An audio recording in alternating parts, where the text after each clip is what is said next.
Buenas tardes a todas y todos. Bienvenidos a esta nueva jornada del ciclo de Información Política Militante.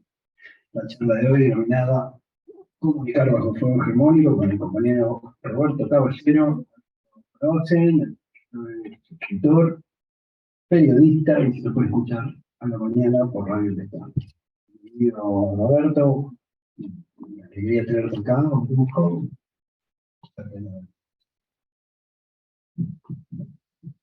Bueno, buenas noches, muchísimas gracias. Y para mí es un orgullo estar en una clase de trabajadores. Y la verdad es que, pero primero que nada agradecer eso, la posibilidad de integrar un plantel en este curso de formación político sindical, con los saberes que uno tiene, que en lo que hace a la comunicación, el título de esta charla es comunicar bajo fuego hegemónico, es darle algunos elementos muy generales para comprender el dispositivo de poder y cómo este se tramita en el ámbito de la comunicación. La comunicación es poder en la primera en el mundo. Ahora, ¿quiénes son los dueños de la comunicación en la Argentina? Bueno, los dueños de las otras cosas, no solamente de los diarios, no solamente de los canales, no, también son los dueños de la energía, a través del norte, o a través del sur, o a través de tantas cosas parecidas. Son los dueños también de la telefonía, son los dueños de Internet, son los dueños del papel. En el caso que yo quería hoy tratar, primero que nada les hago algunos elementos. Hay uno en particular que va a explicar en buena medida lo que a uno le pasa con los estudiantes que toman pantalla. Vivimos en un mundo de pantallas. Yo no me acuerdo de mi hijo cuando soy un papa, y hace una fotografía de la cantidad de gente sacando los fotos, ¿no? Y era impresionante, todo rodeado de teléfonos, ¿no? Buscando esa imagen. Y si hay imágenes, porque hay pantallas donde verlas. Entonces, uno se sienta hoy, Argentina tiene una particularidad que es uno de los países donde hay mayor cantidad de señales de noticias. Impresionante la cantidad de señales de noticias que nosotros tenemos. Pensemos que hay 5. Y uno se pregunta, ¿hay tantas noticias? O en realidad, estas señales lo que cumplen es un papel de, entre comillas, ¿no? Formación del sentido común. Y su poder radica en que desde ahí se pueden imponer, instalar debates o agendas, del mismo modo que se pueden remover o desinstalar otros. Yo siempre, el otro día me quedé impactado cuando el suceso, el atentado repetido, como muchos. Es más, yo todavía estoy girando en la rotonda de la conmoción, no sé si ahí para Bahía Blanca o para Mar del Plata, o no lo tengo todavía muy claro. Intuitivamente sé que hay que seguir, intuitivamente sé que un atentado terrorista lo que trata de imponer es una lógica de terror y paralización, ¿no? De desmovilización. Uno piensa en la Argentina, al que sirvió el terrorismo de Estado, bueno, fue para eliminar 30.000 de los mejores nuestros y desmovilizar una sociedad que estaba muy movilizada y que había causado patrones de distribución muy altos, que los dueños del poder y del dinero no querían que se consolidaran. Entonces, viendo la situación no del atentado con Cristina, digo, esto no hubiera sido posible si no se hubiera generado un clima de odio y un sentido común que permitiera o propiciara, si se quiere, que la violencia política retornara de algún modo a la Argentina. Entonces, cuando uno se fija en la historia, lo que va a ver es que antes de que nuestros compañeros fueran detenidos desaparecidos, hubo un proceso durante muchos años de estigmatización, de demonización. No eran personas, eran extremistas, no eran militantes políticos, eran subversivos. Y si pensamos hoy las adjetivaciones que le caben, por ejemplo, al peronismo o al kirchnerismo, vamos a también a ver que el peronismo, de mucho antes del kirchnerismo, como una vertiente más reciente, ni siquiera del peronismo, vienen recibiendo una milanada de descalificaciones, que lo que producen es la cosificación. A Cristina pueden atentar y matarla porque primero hay discursos que la deshumanizan. Cristina es, si vos te fijas, haces un relevamiento, un tratamiento que le dan medios hegemónicos de la opinión, Cristina es mala, como dice Nelson Castro. ¿Y qué se hace con lo malo? Se lo corrige, se lo castiga o se lo elimina. ¿Por qué estoy yendo a este punto? Porque esto no se logra sin los medios de comunicación. O sea, ese clima hostil hacia ciertas figuras, emblemas o símbolos, no se logra sin la apoyatura de los medios de comunicación. Entonces, hay un inglés, un estadounidense, se llama Owen Fitz. Owen Fitz es un jurista de la Universidad de Yale, un campo, realmente un campo, una especie de zafarón yankee, que trabajó mucho un concepto de la censura empresarial.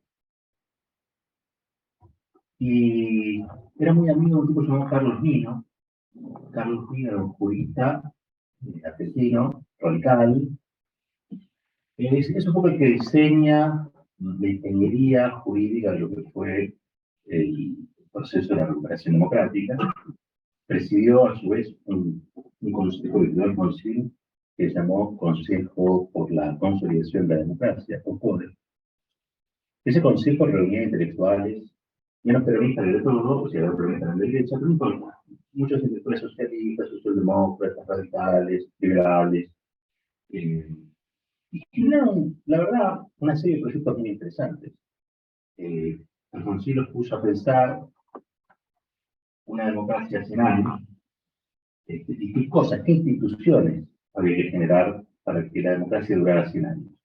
¿Y saben qué proyecto surgió de CODE? La derogación de la ley de redifusión de la dictadura y la promoción de una ley que democratizara la comunicación. Estamos hablando del año 1985-1986. Habían sido lúcidos, ¿no? Habían estado mirando 100 años para adelante, no es habitual que lo hagamos, no estamos pensando en una idea.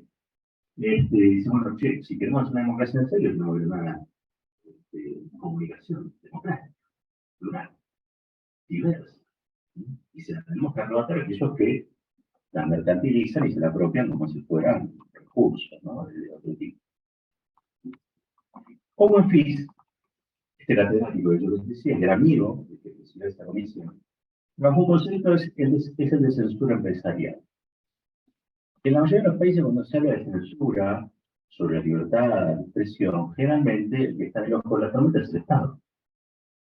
No, es el Estado que censura. De hecho, acá en la época de la dictadura había un tipo llamado Tato, que era el gran censor. Un gran censor de películas. El señor Tijeras era Tato. Y no se piensa la censura en la órbita de lo privado. Se cree que es el Estado el que regimenta un tipo de pensamiento y que persigue, o por el contrario, saluda y promueve ciertos discursos, ¿no? Persigue unos y otros. Bueno, desgraciadamente, en nuestro país y en muchos, casi en toda Latinoamérica, no son los Estados los que mayor censura sobre la circulación de opinión en general. Ya, alguno recuerda esto, ¿no? Pero Jorge Asís, antes de ser este personaje entre atractivo y horrible, ¿no? En el Ser Transformado, fue un tipo censurado por Clarín durante muchos años, porque hizo un libro que se llamó Diario de la Argentina. Y ahí contó cómo era la máquina de fabricar hamburguesas con periquiacol, ¿no? Que era cómo se hacía Clarín de adentro. Y claro, hice una fatwa y quedó durante años siendo un tipo prolífico, o sea, escribía mucho y escribía bastante bien, digamos, es tranquilo, desde Flores Urbano Cabenecín, que después fue una película, un tipo que venía del PC y que después se transformó en uno de los laderos de Menem, ¿no?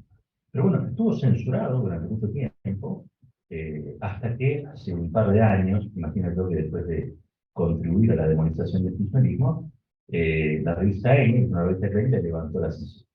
y Jorge Asís pasó a ser considerado al menos un escritor maldito, pero ya no un escritor censurado. Esto es un caso puntual, pero yo lo quiero llevar a las cosas de todos los días. Y las cosas de todos los días, en la Argentina, no tenemos tanto problema con el Estado, mejor dicho, tenemos problemas hoy con el gobierno, el Estado, por su inactividad, por su falta de activismo en el cumplimiento de las leyes, ¿no? Pero en realidad, el problema de la censura, es decir, qué ideas circulan en la sociedad, lo ejerce el sector privado. Cuando uno piensa en hegemonía, para dar una definición más o menos rápida, digamos, de hegemonía, es, en la mayoría de los casos, todo aquello que hacemos sin pensar, es como la cultura. Todo aquello que hacemos sin pensar. ¿Y vos por qué pasás por la iglesia y te persinas? ¿Qué sé yo? No lo pensé. Así, y me persigné. ¿Sí? Es decir, hoy, a través de los medios de comunicación masiva, a través de la oligopolización de la comunicación, a través también hoy de las plataformas digitales, se administra un tipo de pensamiento admitido, en un rango. En ese pensamiento admitido, se fijarán ustedes que hay algunas cosas que están admitidas, son castigadas. El kirchnerismo, el peronismo, el sindicalismo, los pobres, la democracia. Esto, quizá, producto de la hegemonía, a veces no es tan difícil no es tan fácil de advertir. ¿Por qué? Porque el pez es el único, es el último que se da cuenta de que está dentro del mar. Entonces, estas cosas pasan a veces con nuestra incluso anuencia, ¿sí? Nosotros muchas veces somos pasivos lectores, pasivas audiencias de mensajes que son discriminadores, violentos, clasistas. Todo eso que se debatió en su momento con la Ley de Servicios de Comunicación Audiovisual. Una ley emblemática.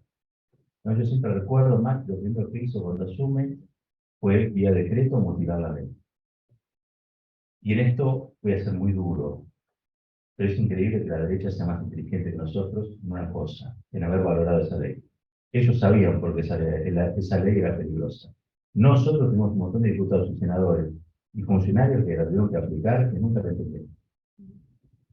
Creían que era una herramienta para pelear con Clarín, nada más. Y en realidad una herramienta para la democratización de la sociedad argentina. Cuando hablo de democratización, hablo de la democratización de la riqueza, no solamente de la palabra. Es imposible democratizar la riqueza de un país si no se democratizar la palabra. El señor Mañeto no va a democratizar la sociedad, ni la riqueza. ¿Sí? Y esto me parece que es clave para entender cómo funciona la fábrica de subjetividad. O sea, por qué está permitido, por ejemplo, adjetivar negativamente sobre ciertas cosas y valorar positivamente otras. ¿Por qué en la administración de los discursos hay algunos que son válidos y otros que no lo son? Y eso es discriminación, y eso es violencia simbólica.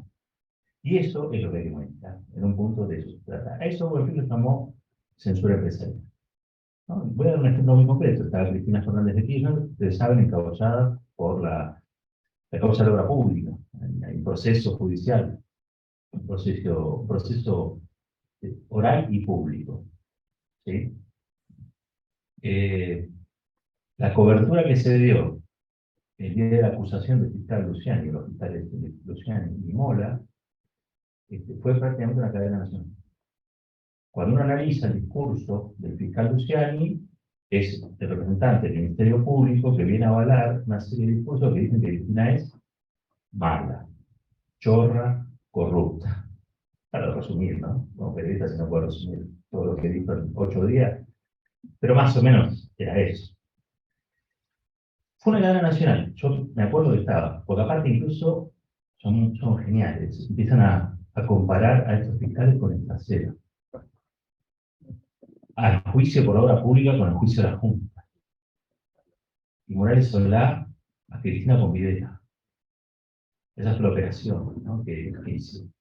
Bueno, alguno dirá, no tan espabilado, dice, bueno, son líneas editoriales, que dan a libertad de expresión. El otro día empezó Veraldi, que es el abogado cristiano. Habló, comenzó a hablar. El único canal que lo tuvo permanentemente, a veces en pantalla más grande, a veces en pantalla más chica, fue hace 5 años. El resto de otros canales se fue. Entonces, vos, fíjate, ¿qué quieren las empresas? Podrían empezar a ver los medios de comunicación, o a los diarios, a los canales, como empresas. Y ahí creo que vamos a entender mucho más. Las empresas quieren que una persona que durante su gobierno consiguió un reparto igualitario en materia de renta nacional, 50-50, 50-50, o por lo menos apuntó a eso. Una persona que hizo que el salario se recuperara de tal modo que después el macrismo le pega un chácate y lo baja un 20%. Esas personas quieren inhabilitarla políticamente, encarcelarla, y practican sobre un discurso de odio constante que incluso, a mi modo de ver, propicia una escena que puede ser una escena criminal. ¿Sí? Se la quieren sacar de encima. Y lo que hacen hacia la sociedad es darle información de la acusación, pero omitirle la información de la defensa. Entonces, es muy difícil después quebrar ese discurso, porque ese discurso es un discurso acusatorio, y el que quiera refutar no tiene con qué, no sabe cómo. ¿No? O sea, ¿cómo hacemos nosotros si no tenemos la información, la data, para decir, no, esto que están diciendo que Cristina es una barbaridad? Es un acto administrativo, muchachos. Un acto administrativo tiene un montón de controles, hay presupuesto en el medio, tienen que votar los senadores, los diputados, los gobernadores. Alguien se preguntó por qué no está, porque no ha debido, ¿sí? Que el ministro de Planificación no aparece prácticamente con ninguna firma. Porque obviamente son obras que se hacían en las provincias, se hacían en la provincia. Es algo que ya fue juzgado incluso en su momento.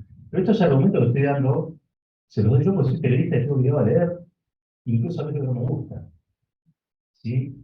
O sea, es parte de mi entrenamiento profesional. Pero imaginemos gente que está, después de trabajar, no sé, 8, 9, 10, 11, 12 horas por día, llega a su casa, se quiere informar de algo. Y antes de agarrarse la cabeza, pasa por esos canales. ¿De qué se va a enterar? ¿De qué se va a enterar? Se va a enterar que hay un juicio. Y se va a enterar de que Cristina es mala, chorra y fea. Todo esto junto. Lo que nunca se va a enterar, siquiera, es de los argumentos que tiene su abogado para decirle a esta sociedad. Con lo cual, el mito de que si vos les das a las empresas la libertad de expresión, la democracia está garantizada, es más mito que nunca. Cuando nosotros le damos la libertad de expresión a las empresas, lo que sucede es que nos roban la democracia. Así como nos roban las riquezas, nos roban la democracia. ¿Sí? Y esto es importante porque el concepto de censura empresarial lo acuña alguien que es un liberal. Y él dice, la única manera de combatir la censura empresarial es que el Estado arbitre, es que el Estado regule. ¿Qué es lo que hizo Perón con la Secretaría de Trabajo y luego el Ministerio de Trabajo? Arbitrar entre capital y trabajo, porque los desequilibrios el Estado los tiene que equilibrar. Esa es su misión fundamental. Garantizar derechos implica tratar a los desiguales no como iguales, sino como desiguales. Por lo tanto, tu misión es equilibrar esa discusión. ¿Qué es lo que uno hace cuando va a una mesa de negociación colectiva? El Estado tiene que garantizar la mesa para que haya una paritaria y se observe el cumplimiento de dos actores que están en paridad de condiciones de discutir. ¿Sí? Eso es lo que hace el Estado. Llevemos esto mismo al plano de la comunicación y fijémonos si se hace. No se hace. Este es un gobierno que desgraciadamente no tiene política de comunicación, o mejor dicho, no tiene la que a mí me gusta. Pues yo tampoco quiero, no tiene la que a mí me gusta. ¿Y por qué no tiene la que a mí me gusta? Porque tiene casi la misma política de comunicación que tenía Macri. O sea, no modificó aspectos sustanciales de la política de comunicación de Macri. La derecha, les decía, estratégicamente modificó la ley de servicios de comunicación audiovisual y pasó todos los canales de cable, que en realidad no son canales, sino que son señales, las sacó de las competencias de la ley de servicios de comunicación audiovisual y se las dejó al foro comercial. Y la mayoría de las violaciones o vulneraciones que se dan en materia de derecho a la comunicación, que son las que tendría que corregir el NACOM, según la ley original, salieron de la ley, de la competencia de la ley. Ahora son jueces de un foro comercial que opinan o no opinan, creo que no hay ninguna causa. Por eso, Por eso, las señales de noticias son grandes plataformas, por ejemplo, de los discursos de odio. Ahora se puso de moda hablar de los discursos de odio, pero en realidad son los discursos habituales que vemos en Telegram, Carosa, en casi todos lados, porque la diferencia entre Facebook y Carosa y el resto de la comunicación que uno ve en las pantallas, salvando cosas excepciones, pues en el 5, en algunos lugares, es que algunos lo dicen de manera desaforada, como si fueran energúmenos, en la descripción del diccionario, y otros lo dicen quizá un poco más tranquilo, o tienen un poco más de vergüenza, tienen un poco más de pudor. Pero el objetivo editorial y estratégico es el mismo. Trabajan para patrones, lo único que quieren y necesitan es que el kirchnerismo pierda, que el peronismo sea eliminado, que los sindicatos sean debilitados, que la política sea flexible a sus intereses. Recién antes estábamos charlando sobre eso. El otro día lo escuchaba Máximo Kirchner, que estuvo en la UOM Avellaneda. Hizo un muy lindo discurso con Furlan, ¿no? Y la verdad es que durante un momento que dice, luego vienen por la flexibilización laboral, ¿no? La derecha viene por la flexibilización laboral, viene por la flexibilización ambiental, porque quieren apropiar los recursos. Argentina tiene muchos recursos naturales. Yo a eso le agregaría el tema de la flexibilización de la política. Porque lo que hace esta censura empresarial, de la que hablaba Wolfis, es disciplinar a la política. Hacer que la política no tenga, no represente los deseos de las mayorías populares, sino que simplemente sea administradora de los deseos de un puñado de familias que son las dueñas del país. Entonces, también la censura empresarial sirve para darle aires a uno del mismo modo que se lo quita a otro. ¿Sí? O usted lo ve a Walter Correa no sé, en todos los canales. No, no lo ve. Lo tiene que ver con lupa. No estoy diciendo que no salga, porque también la censura empresarial, de algún modo, administra. Yo me acuerdo de ese formato horrible que no era intratable. En algún momento había 9 que eran unos fachos terribles, había un kirchnerista que era Brancatelli. ¿No? Bueno, eso es censura empresarial. 9 contra 1, no sé ni en la calle, creo que hasta la gente se enoja con el 9 contra 1 en la calle. Pero en la televisión estaba admitido. Matemos al kirchnerista de nuevo. Después, ¿por qué Brancatelli se prestaba eso? No, bueno, no sé yo. Pero Brancatelli incluyó la propuesta, y esa es una productora de una entidad sindical, la que hacía Intratable. Que no tiene que ver con esta, por supuesto. Sí, no, tiene que ver con ese edificio. Pero a mí me parece que razonablemente, el sistema impulsa, fomenta y promueve lo propio, ¿sí? Del mismo modo que destrata y despoja a los demás de capacidades para transformar. Por ejemplo, ahora nos quieren robar la política. Cuando te dicen la política es una porquería, no sirve para nada, lo que quieren es que salga un cauce para que entren los Milei, o si se quiere una versión horrible de la derecha, que es esta versión neonazi que aparece ahora reciente, ¿no? Yo igual quiero ser muy sincero, porque todos explican un poco lo que sucede acá en función de lo que sucede en el mundo, ¿no? Dice la Trump, ¿no? O los Bolsonaro. Y puede ser que haya influencia, claramente. Pero lo que está pasando en la Argentina es la radicalización de una derecha que ya existía y que ha recuperado su autoestima.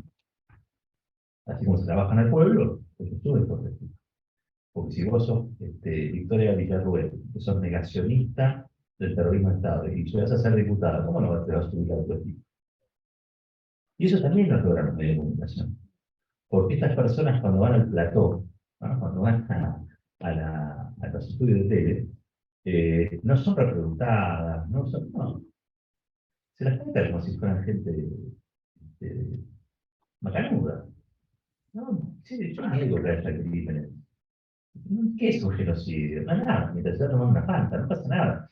El otro día estuvo uno de los líderes de una de estas agrupaciones que propician la violencia, que la ejercen, TNT. Y lo trataron como si fuera una especie de rock. Entonces, todo eso tiene que ver con la construcción de una subjetividad por la cual esta gente de golpe está habilitada y legitimada dentro de los discursos y dentro de la democracia misma. Ahora, todo eso hace debilitar la democracia, ¿no? Y debilitar la democracia es debilitar sus instituciones, y debilitar la democracia también es debilitar una de las pocas herramientas que tienen los pueblos para asegurar si quiere un porvenir mejor, ¿sí? O una sociedad vivible. Entonces, esta censura empresarial no es gratuita, ¿sí? Y por eso vuelvo a insistir, cuando Macri disuelve, en ese momento era el AFCA, este, disuelve el AFCA, desfinancia la Defensoría del Público, saca las competencias a las señales de cable, resta y estruja, digamos, el financiamiento de los medios comunitarios, ¿no? Bueno, estaba ejerciendo una política que parece estratégica, porque el poder es inteligente, no es bobo. Todos piensan que Macri es el tipo que una vez se tragó un bigote, olvídense. Olvídense. O sea, Macri no es eso. Macri es el exponente de clase más ambicioso, ¿sí? Y más intrépido y más jugado de la Unión de Derecho. Más que Menem, más que Menem. Es un tipo peligrosísimo, porque aparte sus modalidades son mafiosas. No estamos en presencia de un político que atienda las reglas históricas de la política. Yo me acuerdo cuando hablaban de halcones y palomas, ¿no? La verdad es que todos tienen, son las nueve palomas que tienen un mismo jefe. Entonces a las palomas las hacen, o se las comen o se convierten en halcones, ¿no? Y el jefe es más. Mucho se habla del círculo rojo. En el círculo rojo, los medios de comunicación tienen un papel clave, clave. Probablemente, desde los medios se puede instalar un candidato a presidente que gane una elección. A veces pueden fallar, porque el topo de la historia, como decía Marx, puede aparecer por cualquier lado. Entonces, un día te aparece el presidente de la Rúa, que era, de golpe decían que era carismático, ¿no? Porque también es eso, convencer a la sociedad que de la Rúa era carismático. Vean si no tienen poder. Ahora, después también es una herramienta tan poderosa que pueden hacer la vida imposible a la gente y a un gobierno. ¿Por qué? Porque el gasoducto que se estaba por hacer, que ahora se está empezando a hacer, no se hizo, entre otras cosas porque había que firmar, ¿no? Cuando Cristina le pide la lapicera, usar la lapicera, usar la lapicera. Es algo que Alberto no quiere hacer. Pero no es que no quiera hacer porque no entienda que es, no, es que él entiende lo que sucede. Pero él sabe que firmar un papel te pone en situación de ser penal. Y la administración del humor social para castigarte en la previa, ¿sí? Y que llegues ahí prácticamente condenado, son estos tipos, son Manieto, son los Villamanzano, son estos muñecos, son los Aguirre. ¿Por qué más que se compra un canal? Bueno, ¿no? Digo, ¿por qué no tenemos un canal? Bueno, sí tenemos un canal sindical, de los dueños intratables. Pero, nada, digo, ¿por qué es tan difícil que haya un canal sindical? Porque estamos hablando de una homosexual.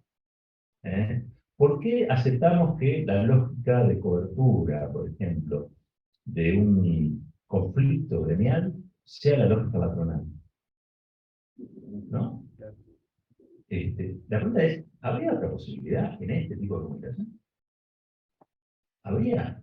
Basta con que aparezca un pelado de una onda electrónica y ya equilibramos los tantos, ¿no? No es así. En realidad nosotros necesitamos que la ley de servicios de comunicación audiovisual se reponga en su totalidad y que la sociedad vuelva a discutir la comunicación, porque si no, no discutimos la comunicación, no estamos discutiendo poder. Ahora, la pregunta es si el pueblo quiere. La pregunta es si el pueblo quiere. Porque los dirigentes no van más allá, no van mucho más lejos de lo que la gente quiere. A Cristina, por ir un pasito, esto es mi opinión personal, por ir un pasito más allá, se la cobraron carísimo. Se la cobraron carísimo. Se hacen paro, le hacen inclusión a la Cristina. Cobró por todos lados. Porque fue un poco más allá. Yo no estoy diciendo que hacía el presidente todo, ¿no? pero sí claramente que hay una velocidad y que esa velocidad la manejan los pueblos. Si los pueblos quieren una cosa, es probable que eso se dé. Si los pueblos no quieren eso, la ley de servicio de comunicación audiovisual fue muy virtuosa, entre otras cosas, porque se gestionó desde bien abajo, con diversos foros, fue plural, fue democrática, participaron universidades, sindicatos. La verdad, un proceso riquísimo, riquísimo de la ley de servicio de comunicación audiovisual. En el momento de ser defendida, yo no vi que se defendiera esa herramienta con la importancia que está teniendo. Entonces digo, me parece a mí que cuando uno piensa en el poder hegemónico, primero que nada tenemos que pensar en el poder. Segundo, creo que también tenemos que ver de empezar, y creo que sí en eso la ley fue muy efectiva, empezar a entender y a ver que los discursos que hay en televisión ya no marcan un estado de la realidad, sino un estado de necesidad de un sector de la sociedad argentina, que son las clases privilegiadas o las clases dominantes. Todos los discursos, hay que sospechar de todos los discursos que andan por ahí. No estoy diciendo que absolutamente todos vayan en contra de lo que uno piensa, porque uno incluso a veces puede pensar parecido al economía, que en este país no había peronismo. ¿Sí? Ahora, eso también es cierto que en la predominancia siempre vamos a ver que hay una corpulencia mayor de de aquellos discursos, de aquellas razones, de aquellas explicaciones, de aquellas argumentaciones que tienden a defender la acumulación de capital en pocas manos. Es una de las desgracias que tenemos como sociedad democrática.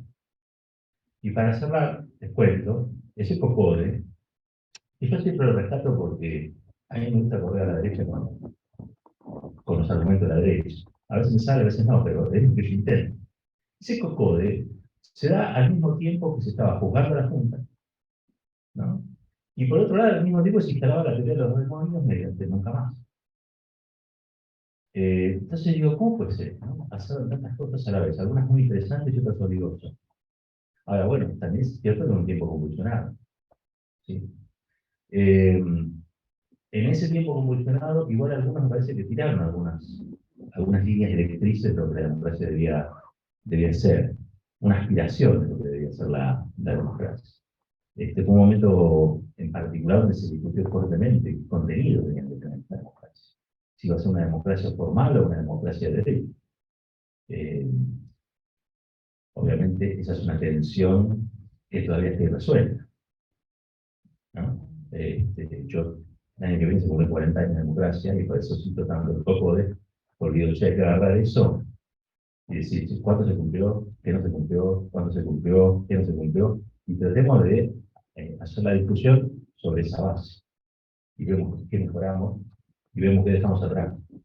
Por lo pronto, yo creo que es necesario empezar a discutir la comunicación también porque necesitamos construir una nueva hegemonía. Y que sea una hegemonía de carácter democrático. Y que sea una hegemonía de carácter democrático inclusivo. Y ahí yo creo que el movimiento obrero tiene un papel a jugar importantísimo. Cuando digo importantísimo, quiero decir clave. Porque hay algo que nosotros estamos viendo hoy y que es una realidad en tensión, donde el movimiento obrero es un factor en la lucha de poder. Yo entiendo que algunas dirigencias se autoperciben como que no, que simplemente son factores de presión y que no son factores de transformación. Pero me da la sensación de que si no damos la pelea por una nueva hegemonía, es probable que el movimiento obrero, tal como lo conseguimos, no exista más. Y es probable que la próxima charla tengamos que ir a dar a una plaza con video de Rappi. O sea, esto es lo que está pasando en la Argentina. Y eso está pasando en la base de medios de comunicación. Porque antes se hablaba del proletariado, ¿se acuerdan? Hace muchos años. Nosotros dijimos descansar. ¿Sí? Y el nuevo concepto que está manejando en el marco del capitalismo es el precarizado, o sea, el precariado. El precariado no tiene nada que ver con el movimiento obrero organizado. Es precisamente un movimiento de trabajadores desorganizados, con anhelos individuales, realidades individuales, sin conexión, sin agregación, sin vinculación, sin sindicalización.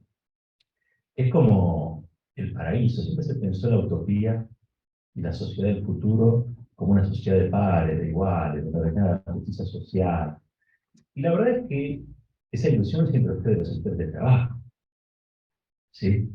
Ahora, siempre se consiguió que las utopías, no sé por qué, creo que Galeano en eso nos complicó muchísimo, las utopías eran de emancipatorias, de redención social. No, no, la derecha tiene utopía. Y están en ese camino. Están prontos a obtener una clase de empleados, una clase empleada, que se conciba como desempleada de modo permanente o alternativamente, que acepte condiciones de trabajo que quizá los convenios colectivos no los tienen, salarios miserables, que acepte el multiempleo, que acepte eso, la precariedad. ¿Y qué hace la precariedad en la vida de todos nosotros? Bueno, desgraciadamente lo estamos viendo. Tener un 50% de pobreza no es gratis. No es gratis. Porque muchos dicen, sí, ojo, es violencia. Sí, 50% de pobreza es violencia. Pero 50% de violencia también es un enorme ejército de reserva para los salarios a la baja, y es también una vida desilusionada para muchos. Vivir en una sociedad que no tenga deseo, vivir en una sociedad que pasivamente acate los designios del dueño de poder y dinero, es todo lo contrario a una sociedad democrática. Es una sociedad infeliz. Para los que creemos que la felicidad es un instituto de la política, que esta realidad que vivimos no tiene eliminar. Nosotros tenemos que salir a pelear quizá con más enjundia, con más énfasis. También es cierto que a veces es tan dura la realidad que uno se toma vacaciones. Bueno, habrá que empezar a pensar que esas vacaciones fueron demasiado largas o que ya fueron suficientes, y lo que hay que empezar a realizar es un querer distinto, un querer otro tipo de relaciones en la sociedad democrática, un querer donde no haya proscripciones, un querer donde la comunicación sea plena, un querer que, por ejemplo, nos informen de cosas que también somos los argentinos y las argentinas, que no es solamente planeo. ¿Hay otra posibilidad? Sí, porque hay otra Argentina. Mostrar esa Argentina es un desafío hermoso que tenemos los comunicadores, las comunicadoras, pero también una necesidad política que tiene, me parece a mí, el movimiento popular en un momento donde hay tanto castigo, pero también, como siempre digo yo, bueno, tanta oportunidad, en principio, de darnos cuenta. Ya el darnos cuenta es mucho, es muchísimo. Así que bueno, gracias por recibirme, gracias por estar acá, y espero haberlos, por lo menos, acercado a algunos conceptos que son los que yo habitualmente uso en mi trabajo, en el desempeño de todos los días.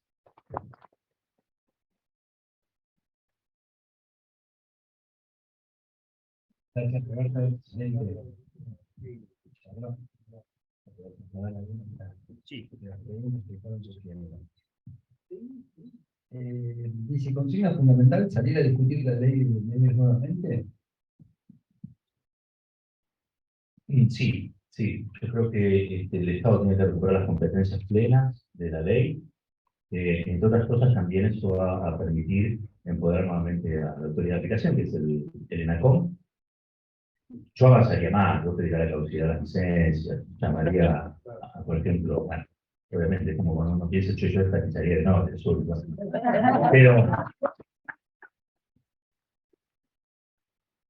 Pero por algo se empieza, y creo que recuperar las competencias estatales ya sería algo muy bueno, y sacar de la flexibilización política a este gobierno y ponerlo en otra situación, que creo yo que esa otra situación es la que necesita la gente para volver a sentirse parte de algo. Porque hasta ahora, la verdad es que el activismo, yo me considero un activista también, digamos, el activismo nos han puesto en una situación de sospecha que no tiene ningún registro, digamos, ¿no? A mí me ha pasado. Yo estos años estoy mucho mejor con el macrismo, eso no me voy a olvidar nunca. Pero también siempre estoy en una situación de sospecha porque digo cosas que parecen que son incorrectas en el espacio. Pues, también después hay cierta hegemonía, ¿no? Curiosamente, es una hegemonía de minorías. Se repite un poco el sesgo de verdad. Pero yo creo que el Estado tiene que recuperar esas competencias. También tiene que haber una ley de publicidad oficial. Hay que dejar de financiar a aquellos que destruyen la democracia. Y hay que salir a votarlo. Esto no implica desconocer que haya antagonismos y la distinta pluralidad de opiniones. Hay que ayudar a generar lo nuevo. Lo viejo va a estar, y si tenemos una sociedad democrática probablemente cada vez esté menos, pero por un proceso natural. Entonces, más que discutir Clarín, en el sentido estricto de vivir sobre Clarín, bueno, fomentemos todo lo demás. Que Clarín sea un discurso más de todo lo posible, pero que no sea el único. Hacer cumplir el decreto que firmó Alberto, después le pediría a Alberto eso que haga cumplir un decreto, pero no solamente porque el decreto bajaría el costo de Internet, de la conectividad, etcétera, porque a mí no me gusta que el presidente del gobierno popular sea ningunado por una corporación. Es un muy mal mensaje para mis hijos, y yo necesito que el romper todo.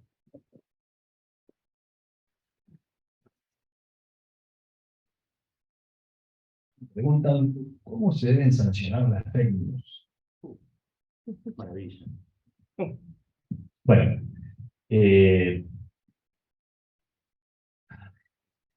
yo creo que las fake news existieron siempre. O sea, siempre hubo noticias que son falsas.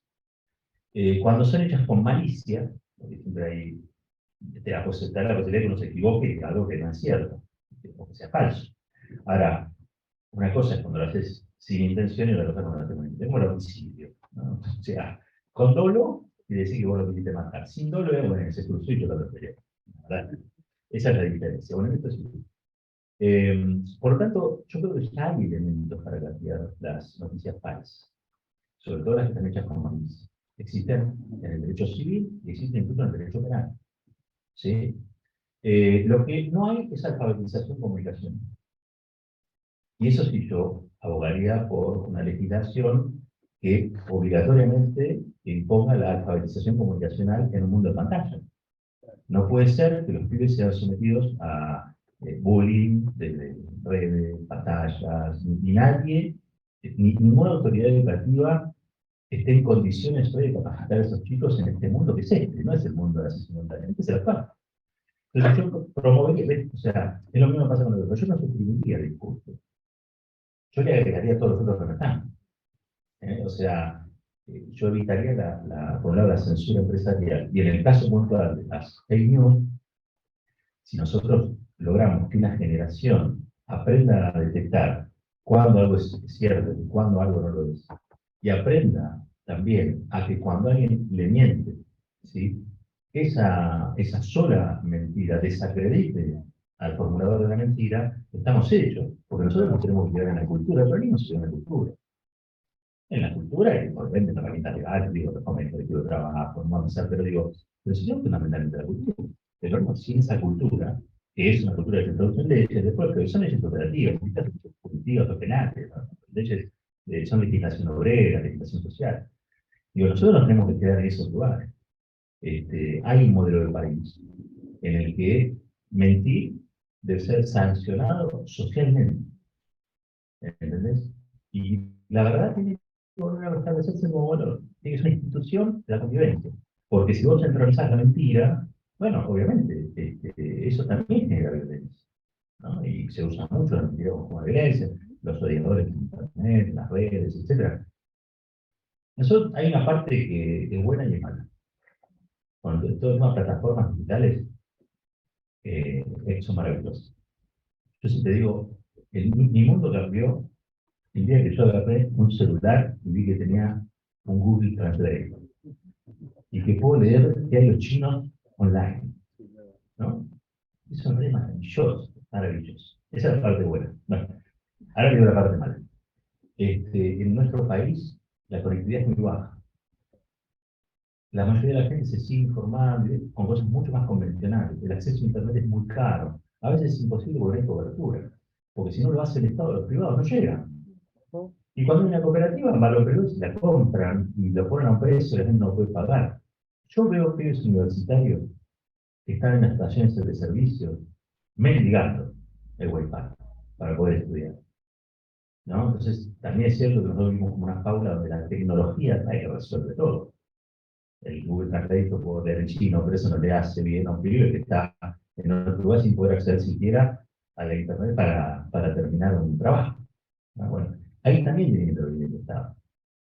Lo que pasa es que el Estado también, y eso forma parte de la censura empresarial, está demonizado, ¿no? Parecía que el Estado no puede intervenir en nada. Miren, si el Estado no interviniera, no tenemos cloaca, no tenemos agua, porque cuando se le dimos a los privados se encargaron de botellar y venderla. O sea, no. Hay algo que hay que volver a dar, que es la batalla cultural, y por supuesto, eso se dio en un momento en el que estábamos muy inspirados por Cristina, ¿no? Yo creo en la inspiración.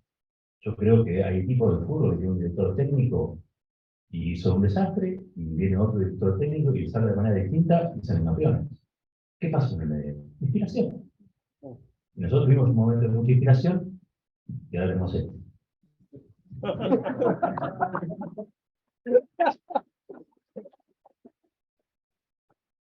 Bueno, y ahora la pregunta que seguro tiene que llegar, ¿cuánto condiciona la pauta en todo esto? Todo. Miren, Owen Field dice que esta censura empresarial se hace precisamente por intereses económicos, ¿no? O sea, se habilita ciertos discursos y se deshabilita otros. ¿Por qué? Porque con unos discursos se incrementa, se maximiza la renta, la progresión de renta en la empresa, y con otros discursos esto tiende a bajar. Por eso se promueven gobiernos de determinadas características de los medios de comunicación y no otros. Por eso vos agarrás cualquier medio en la Argentina, que no sea Página 12 o el web, y Venezuela es una dictadura. ¿Sí? Bueno, entonces hay algo que está vinculado al lucro. A mí no me parece, sinceramente, mal que la gente quiera hablar. Esta es una sociedad capitalista. Yo soy peronista, no tengo nada contra el de mi plata, en tanto en cuanto ponga esa plata al servicio de una sociedad mejor, al servicio del bien común. Si paga impuestos, para mí pasa a ser arreglo, o sea, si da trabajo. No tengo problemas con la gente de lo que sí me parece indignante que haya una acumulación de dinero en base al delito, cualquier crimen, ¿no? Porque, qué sé yo, evadir impuestos es un crimen. Y sin embargo, fíjate cómo lo trata la atención empresarial. Los evasores, ¿dónde están? En la etapa de los diarios. ¿Dónde está Fermín Rodríguez y Mónaco? Digo, hay algo que es el resultado de esta censura empresarial, que es, ¿qué agenda discutimos? Acá no te dicen cómo tenés que, ese es el término de agenda, ¿no? Son los temas que se discuten, ¿sí? No importa después si vos estás a favor o en contra, ya te instalaron el tema, que es lo que vale. Después, si te pueden dar sus argumentos y que vos los tomes como si fueran argumentos propios, como dijeron en el campo, tenía gente que tenía una maceta que quería la terrateniente. Bueno, ese es un caso muy concreto también del resultado y efecto que tiene esta censura empresarial. El manejo de las subjetividades. A fin de cuentas, esas subjetividades son las que determinan que uno tome partido por una cosa o por la otra, se habilita este club o por el otro, decida si paga esto o deja pagarlo. Tiene un gobierno de lo cotidiano muy fuerte. Entonces, yo creo que hay que instalar una mirada sospechosa sobre todo lo que promueve. Y yo sé que la palabra sospechosa es horrible, pero a su vez, tenemos que ver por una alerta. Hay que estar en una alerta, dispuestos a decir, ¿qué esto por qué lo están diciendo? ¿Quién se beneficia y quién se perjudica? ¿A nosotros cómo nos tratan? ¿Cómo nos vemos nosotros? ¿Qué somos nosotros? ¿Qué somos nosotros en la televisión? ¿Qué somos nosotros en los diarios? ¿Cómo aparecemos en los portales? En las redes, ¿qué dicen nosotros? Porque todas las redes tienden a hacer discursos de odio. Eso es una cosa muy interesante. Los haters, los odiadores que hay en las redes sociales, etcétera, etcétera, etcétera. Fíjate que casi siempre promueven enfoques que son los enfoques del Departamento de Estado, de la Embajada, y celebra como si fueran los enfoques de la libertad de expresión. No vas a tener haters que sean el Che Guevara. ¿Viste? Porque el Che Guevara no voy a decir, Che, mira, el Che tiene un sur. El de Che en Bolivia, pero él habla de hay que convertirse en una máquina de matar. ¿No? Pero estamos hablando de cualquier cosa, pero de paso se lo comento. En una fría máquina de matar. Dice que el odio podía ser revolucionario. Lo dice el Che Guevara. Ahora, los tipos que aparecen en las redes no son el Che Guevara, son Milei. Dice, ¿qué pasa en el medio? Porque, qué sé yo, esto quería armar la sociedad socialista. ¿Qué tipo de sociedad quiere armar?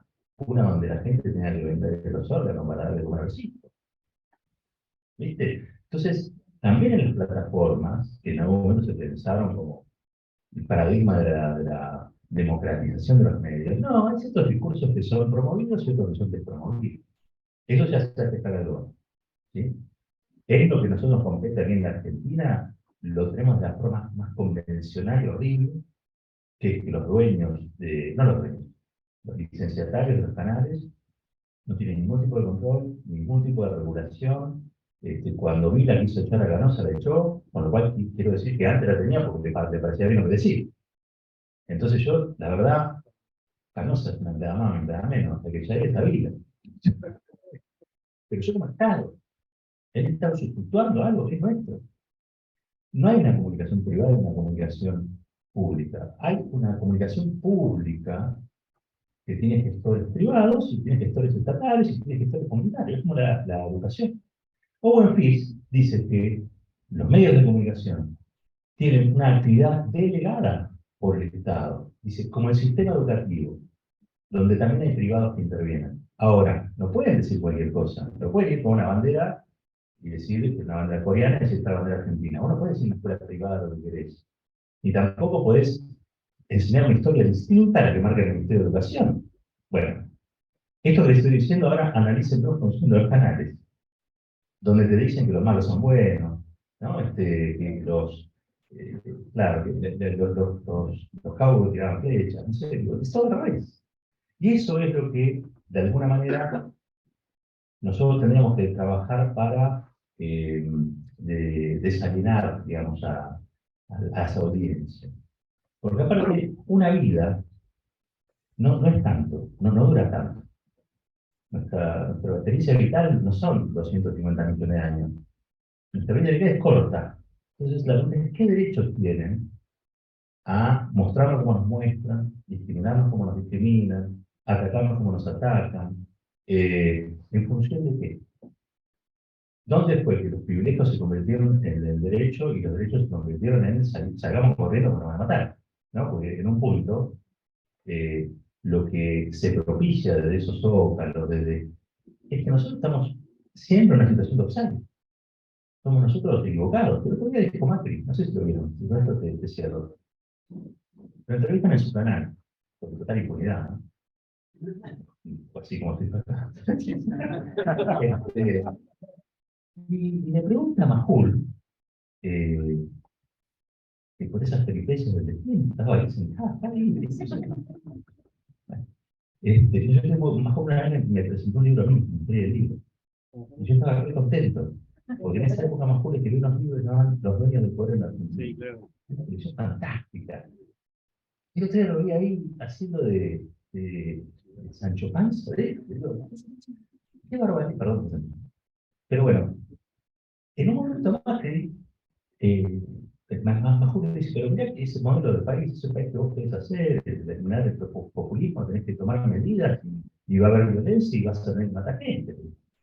Y Macri dice, bueno, el que quiere liderar tiene que estar dispuesto a todo, tiene que estar dispuesto a pagar. Eso es lo que está a la vuelta de la esquina. Y eso es consecuencia de muchas cosas. Una, sí, Macri, todo lo que ya dijimos, pero fundamentalmente de cómo fue sedimentando en la sociedad ese tipo de discursividades, ¿no? Porque nosotros tenemos kirchnerismo. Cuando te decían Neustadt, mirá, porque logramos mover un poquito, ¿viste? La hegemonía, la línea de hegemonía la corrimos un poquito. Decíamos Neustadt, todos decíamos, ¿cómo le ganamos? ¿No? Porque al final, mira, restatizamos Aerolínea, era el exponente de la privatización y nosotros demostramos que hay otra historia, ¿no? Y estamos contentos y felices. Hoy es otra la película. Ellos volvieron, así como se afanaron un 20% por el del salario, que debe ser mucho más, ¿sí? También se nos afanaron 20 centímetros de esa realidad que habíamos corrido. Y hoy vos lo ves a Cavallo, que va con el que era el presidente del Banco Central de Macri, a hacer una especie de talk show en un teatro astral. No estoy mintiendo. Entonces, eso es hegemonía, y eso es lo que también nos marca que no hay hegemonías constantes y permanentes, que todas se pueden modificar, que todas son construcción. Entonces la pregunta es, en esa obra de construcción que tenemos por delante, ¿en qué lugar nos ponemos? Si vamos a hacer lo que ponemos los ladrillos, si vamos a hacer lo que ponemos... Hay que empezar a discutir otro edificio para nuestra democracia, porque este se está viniendo abajo.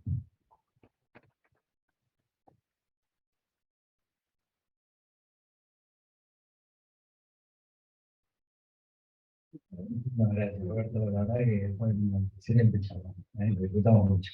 Bueno, antes de irnos y saludarlos a todos, recordarles que la próxima semana, el martes 27, va a estar hablando de una VAD, esencialmente, así que los convocamos para esa fecha también. Muchísimas gracias y nos vemos la próxima semana.